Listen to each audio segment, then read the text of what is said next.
Hi, my name is Gianna Mauceri, and in 2016, I had a near-death experience. My near-death experience started a few days leading up to my car accident. It started by there being a lot of signs warning me to not drive my car. So, for example, I got in the car and my key broke off in the ignition. That was one of the first signs. And then I got a flat tire right outside of my home pulling in. And so all of these signs were kind of warning me in a way to not be driving. And I was driving a lot at the time on this one freeway back and forth. And I just had a feeling that something may happen. So these signs were warning me, but I wasn't listening because I was busy, a busy human being living my life and not expecting something really traumatic to happen from it. The day of the accident,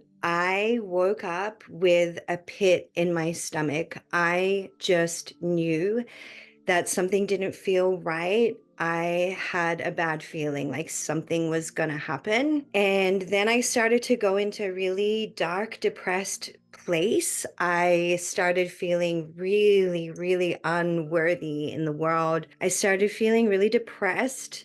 I remember falling to my knees on my bedroom floor, just crying and asking God and my angels, why can't I just love myself? Why don't I love my body? Why am I so mean to myself? And I remember sending my sister messages even that day, just letting her know that I wasn't feeling good about something and that I had a bad feeling. I told her that I don't want to be here on earth anymore. It's just too hard to be a human. There were so many things in my life that were just so overwhelming at the time. I was so busy and overwhelmed with just life. And I actually wrote the words to her, I don't want to be here anymore and I want to just be with my angels. And that night, I was hit by a drunk driver driving the wrong way on the freeway. When I woke up in my car, I realized that I was blocking the four freeways of the four lanes of the freeway that I was heading home on. And I looked out of my car and saw lights for miles. And I looked in my car and just saw that the whole thing was a complete wreck. And I realized that the car heading towards me had actually hit me. And in this moment, I remember this being a part of my plan. I remember planning this. I remember this being a part of my life. It was meant to happen. And that's why I think I could feel those feelings that day leading up to it. And when all these thoughts were going through, I just remember looking at the front of my car burning in massive flames. And I thought to myself, I'm gonna die. This is how I die. I'm just gonna die burning in flames in my car. And as soon as I had that thought, I was pulled up into a really beautiful safe space. It felt like my higher self space. And I heard a voice say to me, no, you're not. You're going to get out of this and you're going to make it safe. And what I saw was a visual of me getting out of the car safely. They showed me like being taken out of my car safely by the emergency team, being placed on the stretcher and taken to the emergency room. But then the flames would go up and then I would come back down into my physical body and go back into the fear. Oh my God, I'm going to die. This is how I die.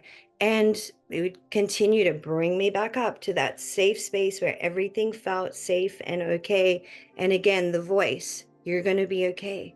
You're going to get out of this. And so I trusted and I sat and I waited for an hour till the ambulance got me out and put me on the stretcher and took me to the ICU just as my visions had showed me. When I got to the ICU, I was placed in an induced coma for a week. And this is when my really profound near-death experience, or NDE, started to happen.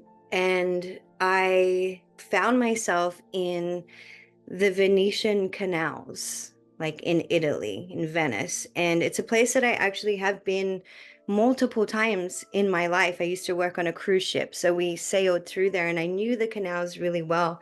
Again, that probably felt like a really safe place to me. That's why that's where I went. And so found myself in these canals. I knew I had been in a really bad car accident, and I remember seeing parts of my mangled body in the car. So I knew that my body was really injured back on Earth. I didn't understand the extent of it at that point, but I knew it was bad. So in this place, in the Venetian canals, I started to take advantage of my very able body. I could walk. I started to run. I started doing handstands because I knew that when I go back, or whenever that was, that I may not be able to do these things for a long time. Maybe I did not understand the extent of the injuries in my body at the time, like I said. So I took advantage of being this able-bodied and was having fun in this space. It was beautiful. I would walk for miles along these canals, and it all felt so familiar to me. All of a sudden, I was taken up. Again, I was pulled up. The energy was like pulling me up towards what felt like to me the cosmos. So as I rose up into this cosmos, which looked like the sky, even at nighttime, stars everywhere, I actually started to lose my physical body and become just a light. I was just this flickering light in this amazing cosmos. It was like vast. Again, it felt like the sky at nighttime, and there are stars everywhere. And I was just a light. And in this space, I didn't feel a body. I didn't feel pain. I didn't know that I was in pain. I just felt so light and beautiful. It was a really beautiful, freeing feeling. And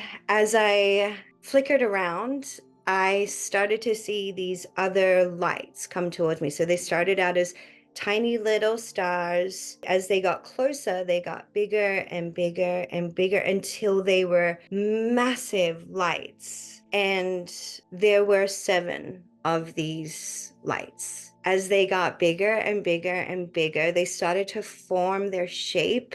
And then I realized that they were here for me, and I realized that they were angels. Their wings started to form, and they were massive. They were ginormous beings with these beautiful wings. There were 5 of them in front of me, and there were 2 that were next to me. As I started to tune into them and visually see them, they had like armor on, like ancient armor, like knights or soldiers, but they had their wings, so they were angels or angel knights. And I asked them who they were and what they were doing here. The angel on my right hand side introduced himself to me as Archangel Michael. And I'm familiar with Archangel Michael. Years prior to this, I had a vision when I was going through a really challenging time in my life. And I had a vision of Archangel Michael coming down and placing his hand on my head and saying to me, "Everything's going to be okay. I'm here to protect you." And that was it. Then he vanished. And that memory stayed with me for years, but I didn't quite understand it. In the moment where Archangel Michael introduced himself to me, I knew exactly who he was, and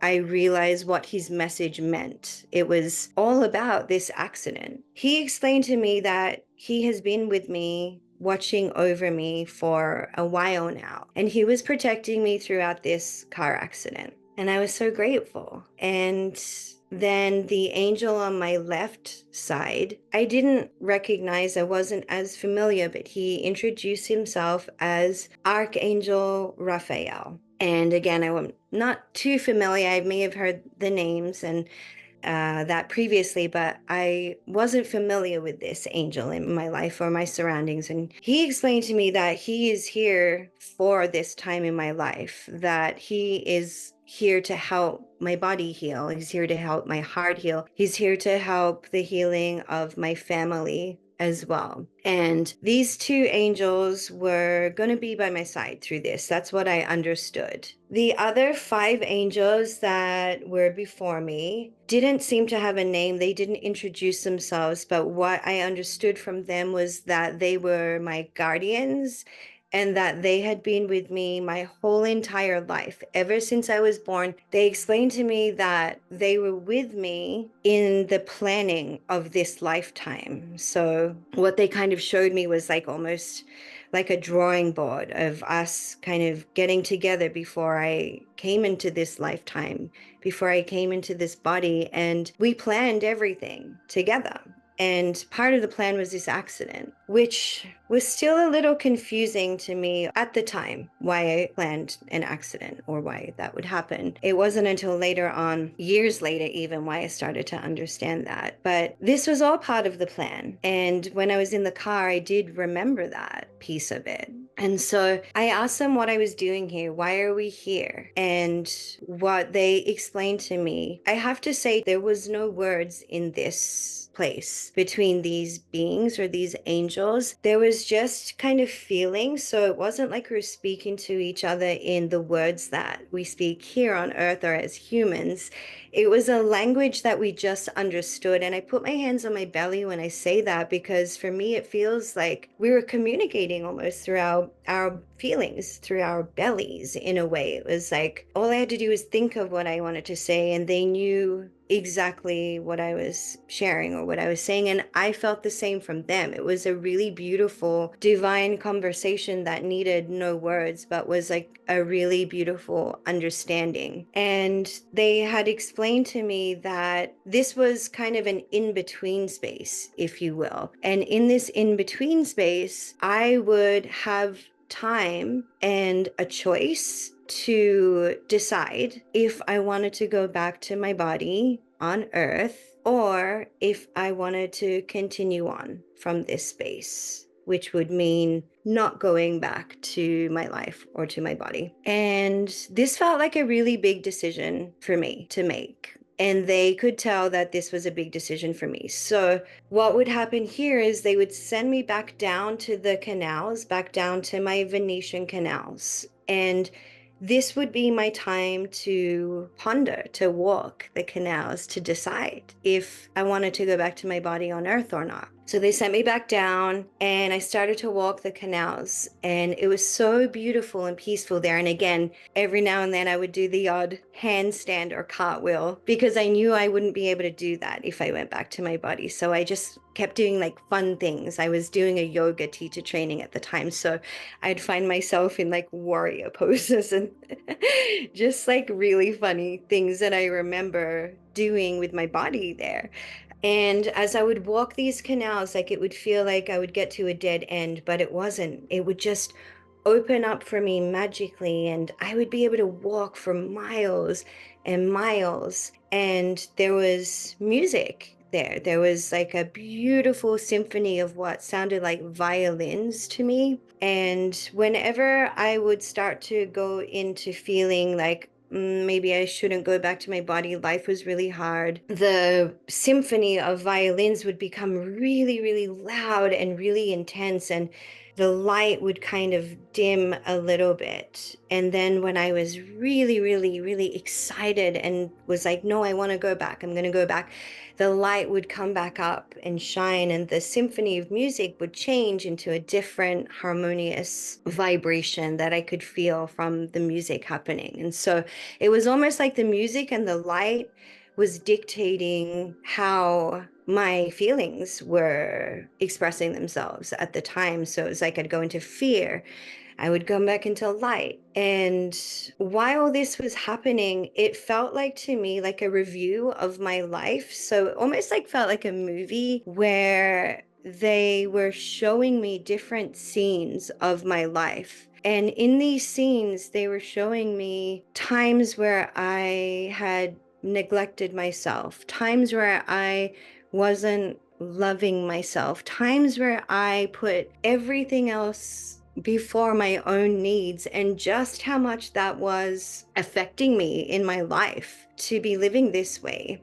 And they showed me things that I thought were good and bad or right and wrong, and decisions that I had made, and flashes of my life before me, flashes of my family in front of me, and really letting me know that all of it was a gift. All of it was exactly how it was meant to be, or especially the times where I thought I had done something wrong, or the times where I thought I was bad, or any of that. They showed me that we needed this. We needed the contrast of these feelings and these emotions here on earth to be a human. That's what it's all about, is the feeling and the expression, and that none of it was wrong. None of it was right. There was no right or wrong. There just was like life, and us experiencing it to its depths and to its highs and to its lows. And that this has to happen in order to be a human, to be in this life, and just the beauty of it all, even the sadness. And being able to see things from this perspective was so beautiful, because it gave me so much compassion for myself and so much compassion for other people as well. And really understanding that we really don't know what anyone's going through in life. We just are all human beings having this human experience. None of it is right or wrong or good or bad. It just is life and beauty. And I got to really witness all of it. I still had questions though. And so the times where I had questions, or the times where it was getting really intense, really heavy, really dark, the lights were dimming, the music was like really intense, violins playing, they would pull me back up to them. So they would pull me back up to the cosmos, and they knew that I had questions. And I had a lot of questions. So my main questions are like, what will happen if I don't go back? And what they showed me or explained to me was, if you don't go back, your work here on earth is not really complete. So what will happen is it will be kind of like a reset. You'll start again. You'll reincarnate into a new life, into a new body, into a new set of parents, rules, family. It's like replanning again into another lifetime. So it wasn't like I was going to stay in this beautiful place with them that was peaceful and pain-free. It was like, no, your purpose is not complete here. So you will reset and live that again in a way, but in a different body, different life, reincarnation. And so that was that. Well, what happens if I stay? What happens if I do go back to my body? And what they explained to me was that I did have purpose here on this earth, and it wasn't quite complete. And that through this accident, that I would be able to help other people who may have experienced any type of pain or trauma like this. So they encouraged me that if I did go back, that I would help many people through my story, and that I would be able to heal. And they explained to me that they were going to be there, and they were going to help me to heal my body. They were going to help me to heal my heart, and they were going to be there to support me and protect me. So they encouraged me at this time that if I went back, I would have all of the support that I needed, and on all levels, all of the love that I needed, all of the financial needs that I may need through this will be supported. All of the right people would come into my life and help me, and that I would be loved. And so I went back down to the canals, and I remember taking maybe my final handstands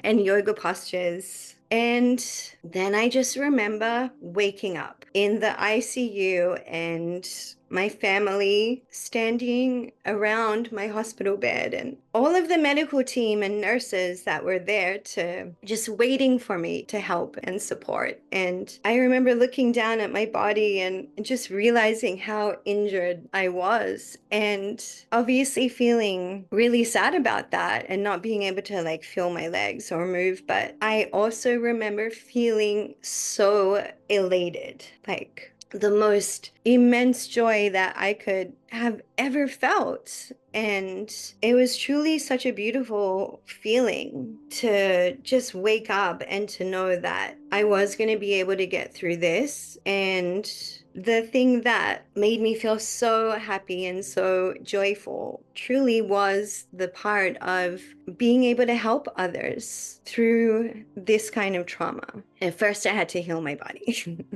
I had to heal myself.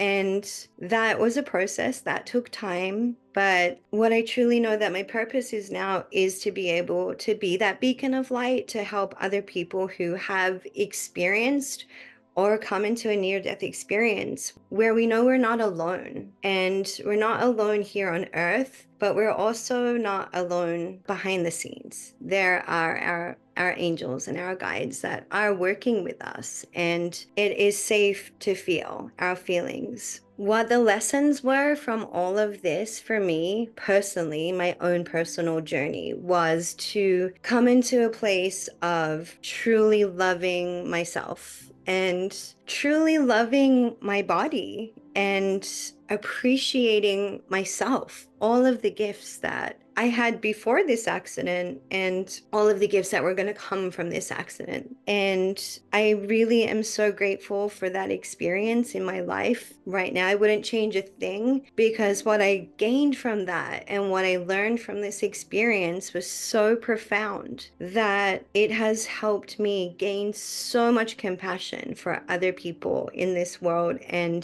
to be able to show up for other people when they are going through that. And I was a hairdresser for 18 years. That's what I was doing before the accident. And when I came back, I knew my purpose was different. And so now I have my own practice and I work with people who have experienced trauma. And that's brings me so much joy, because I know that truly that's why this all happened. And I feel my angels with me. I feel Archangel Michael and Archangel Raphael with me all the time, especially when I'm there to serve and help other people. And it was a really beautiful divine tragedy that led me to so many other lessons and gifts. And I just send love to anybody else who is experiencing any kind of trauma, and just want you to know that you're not alone. Slow down, especially if you're really busy. Slow down. Your body is constantly giving you signals all the time, and trust your intuition, because you always know what is best for you. And